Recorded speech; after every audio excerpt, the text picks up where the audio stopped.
Penyelidikan dugaan praktik jual beli jabatan di Pemkot Bandung semakin memanas. Tidak ada bukti yang disodorkan oleh penyidik kepada kami berkaitan dengan apa pelanggaran yang dilakukan oleh klien kami, Pak RW.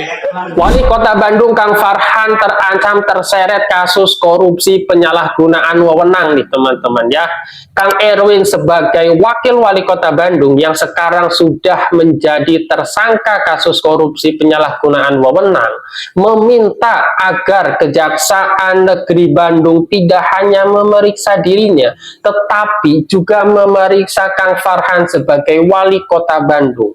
Kang Erwin mengklaim bahwa urusan rotasi jabatan dan pengadaan barang dan jasa itu lebih dominan perannya oleh Wali Kota Bandung, teman-teman. Jadi pihak Kang Erwin melalui tim kuasa hukumnya juga menemukan sebuah bukti dalam ponsel Kang Erwin bahwa di situ terdapat grup bernama Pendopo kalau tidak salah teman-teman, yang mana isi daripada grup tersebut ada Kang Farhan, ada Kang Erwin, dan juga ada Ketua Partai Nasdem Kota Bandung, teman-teman. Di situ katanya terlihat siapa yang memainkan permainan ini, teman-teman. Siapa yang bakal mengira kalau keadaannya akan seperti ini? Wali kota dan wakil wali kota saling sikut menyikut. Bayangkan teman-teman, dulu ya pasangan gitu, sama-sama kampanye, sama-sama kontribusi gitu loh, untuk bagaimana memenangkan dan membangun kota Bandung. Tapi keadaannya hari ini sekarang berbelok jauh gitu. Menurut teman-teman, siapa yang kira-kira nih bakal terseret lebih jauh, teman-teman ya? Kita lihat videonya, teman-teman, dari penjelasan tim kuasa hukum Kang Erwin dan tanggapan dari para netizen. Silahkan. Tanggal yang sama 29 dan 30 Desember 2025. Intinya begini, jadi yang diperiksakan terhadap klien kami, Pak Erwin, itu hanya sebatas undang-undang pemerintahan daerah, kewenangan dari wakil wali kota, tupoksi.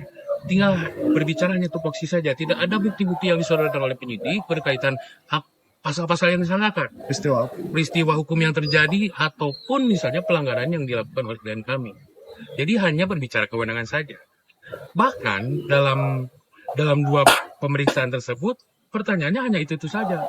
Apa yang menjadi kewenangan? Jadi tidak ada bukti yang disodorkan oleh penyidik kepada kami berkaitan dengan apa pelanggaran yang dilakukan oleh klien kami, Pak RW.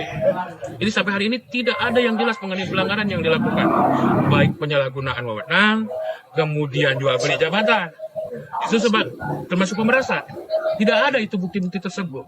Justru sampai sekarang dari keterangan Pak Erwin itu sudah tepat sekali kalau sudah waktunya Kejaksaan Negeri Bandung memanggil itu wali kota hari ini. Pak Farhan itu harus dipanggil hari ini.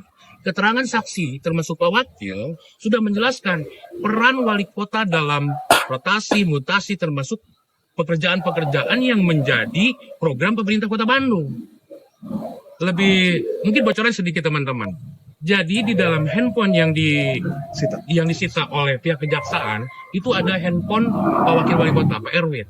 Di situ ada grup chat yang isinya ada wali kota, Pak Erwin, dan Pak Awa. Di situ jelas sekali peran wali kota sebagai apa. Nama grupnya Pendopo. Silakan teman-teman tanya ke penyidik nanti. Ya kan? Di situ sudah jelas peran Pak Wali Kota. Jadi hari ini saya meyakini harus segera diperiksa itu wali kota. Karena klien kami, Pak Erwin, itu tidak ada. Jual beli jabatan tidak ada. Mengenai proyek, pemaksaan proyek tidak ada.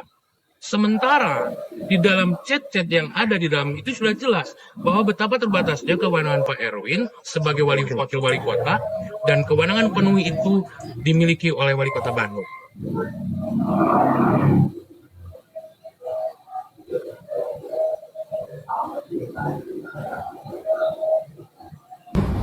Seseorang tadi akan dilakukan penyelidikan oleh yang diduga melakukan tipikor di sini ya.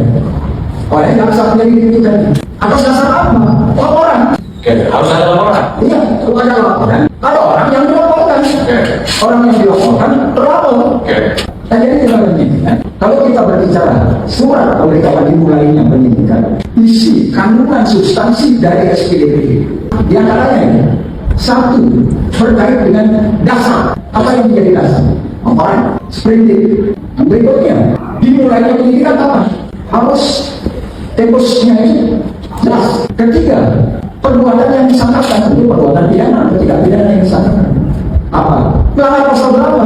Jadi pasalnya itu tadi disangkakan. Seperti itu.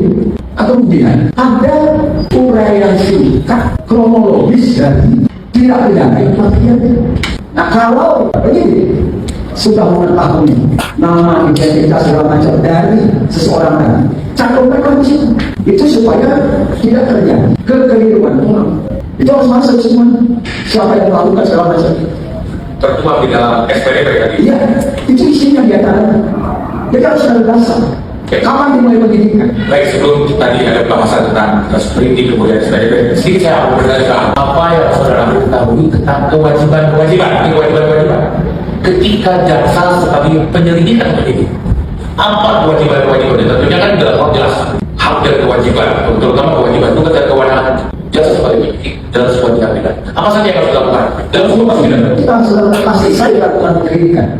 Dia akan berpikir apakah sudah patut ini untuk diberitahukan, untuk dilaporkan kepada penuntut umum. Nah, kalau belum kita kerjakan lagi. Nah, kewajibannya melaporkan pada penuntut umum. Secara administrasi apa yang harus disiapkan oleh jaksa?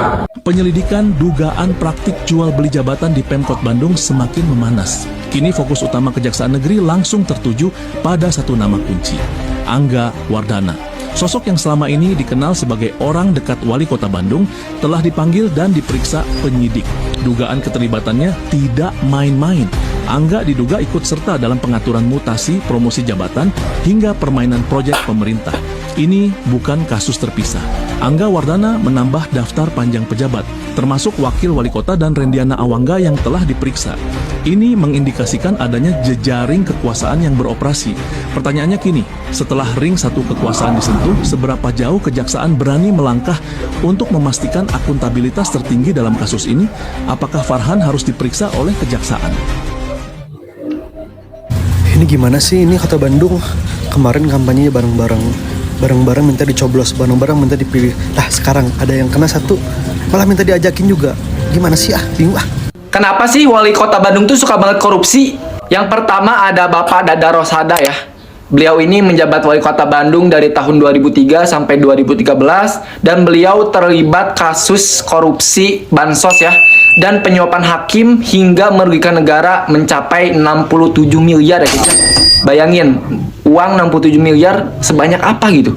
Yang kedua ada Bapak Ridwan Kamil guys ya. Beliau ini melanjutkan pemerintahan Kota Bandung dari tahun 2013 hingga 2018 dan beliau ini menjadi wali kota favorit warga Bandung ya.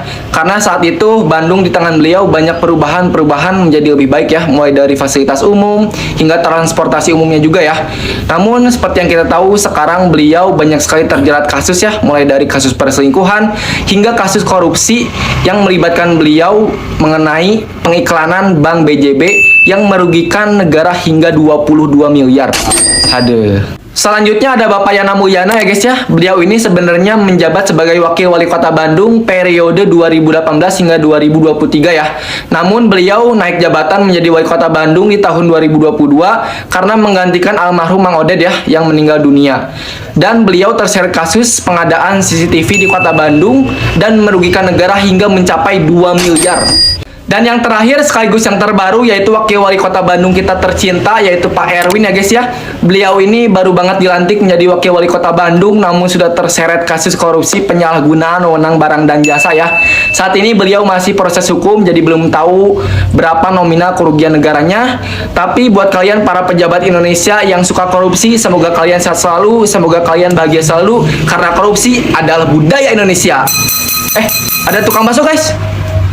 Pihak Kang Erwin merasa penetapan Kang Erwin sebagai tersangka kasus penyalahgunaan wewenang ini dinilai cacat secara prosedur teman-teman, karena Kang Erwin tidak punya kewenangan penuh soal anggaran. Yang punya kewenangan penuh yang paling berdominan untuk bagaimana kemudian mengelola anggaran, dan peran wali kota itu sangat dominan dalam hal pengadaan barang dan rotasi jabatan. Jadi pihak Kang Erwin ini ingin segera si Farhan ini diperiksa. Menurut pihak Kang Erwin, menurut tim kuasa Kang Erwin ini, tidak ada bukti-bukti yang sah yang bisa mengarahkan bahwa Kang Erwin ini bersalah, ini melakukan tindak pidana korupsi, teman-teman. Apakah kemudian ini sebagai upaya atau ada indikasi gitu, Kang Erwin ini menjadi korban atas kambing hitam daripada Kang Farhan? Apakah Kang Farhan ini kemudian mengkambing hitamkan Kang Erwin sebagai kasus penyalahgunaan wewenang jual beli jabatan? Kita tidak pernah tahu ya teman-teman. Tapi bagaimana menurut teman-teman? Tulis di kolom komentar ya.